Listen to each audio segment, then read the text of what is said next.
SSC শব্দটি শুনলে প্রথমে কি মনে আসবে আপনার? সেকেন্ডারি স্কুল সার্টিফিকেট, তাই তো? এই প্রতিবেদকেরও এই অবস্থা হয় প্রথমবার শ্রীলঙ্কার এই মাঠটির নাম শুনে। ভাবনা আসে, এমন আবার কোনো মাঠের নাম হয় নাকি? পূর্ণরূপ জানার পর শ্রীলঙ্কার অন্যতম সেরা মাঠটির সঙ্গে পরিচিত হওয়া হয় যে কারো, Sinhalese sports club ground. Lankan club ক্রিকেটে সবচেয়ে বেশি শিরোপাজয়ীদের নামে এই মাঠটি, এটাই তাদের হোম গ্রাউন্ড। আর এই মাঠেই এসএসসি পরীক্ষা দেওয়ার বয়সে বিশ্ব রেকর্ড করেছিলেন এক বাংলাদেশি কিশোর। টেস্টে সর্বকনিষ্ঠ সেঞ্চুরি করার সেই রেকর্ড এখনও সমুজ্জ্বল। এতক্ষণে জেনে গেছেন কার কথা বলা হচ্ছে। হ্যাঁ, মোহাম্মদ আশরাফুল। আর তার সেই রেকর্ডের স্মৃতি বিজড়িত মাঠ এই এসএসসি।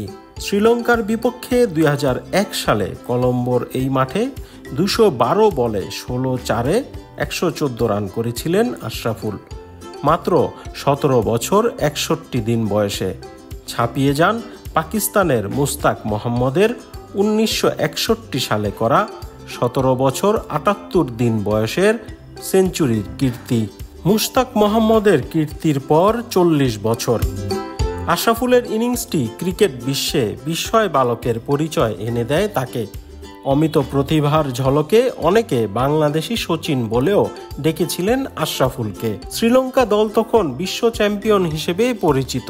মুথিয়া মুরলীধরনের চোখ রাঙানি, চামিন্দা ভাসের ইনসুইং সামলানো নামী ব্যাটারদের জন্য কঠিন ছিল। সেখানে 17 বছরের আশরাফুল গড়লেন সেঞ্চুরির কীর্তি। 24 বছর আগে বাংলাদেশের টেস্ট স্ট্যাটাস পাওয়ার পরের বছর এশিয়ান টেস্ট চ্যাম্পিয়নশিপে খেলে বাংলাদেশ। শ্রীলঙ্কার বিপক্ষে সেই টেস্টে প্রথম ইনিংসে মাত্র 90 রানে অল আউট হয় বাংলাদেশ।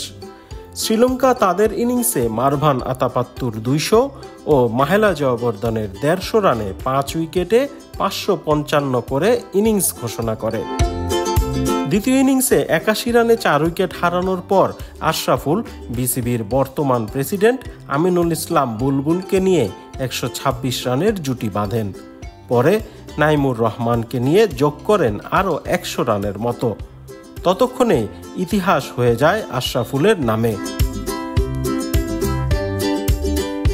আশরাফুলের স্মৃতিবিজড়িত সেই এসএসসি এখনও নতুনের মতোই আছে, যেমন নতুন হয়ে আছে বাংলাদেশ তারকার রেকর্ডটি।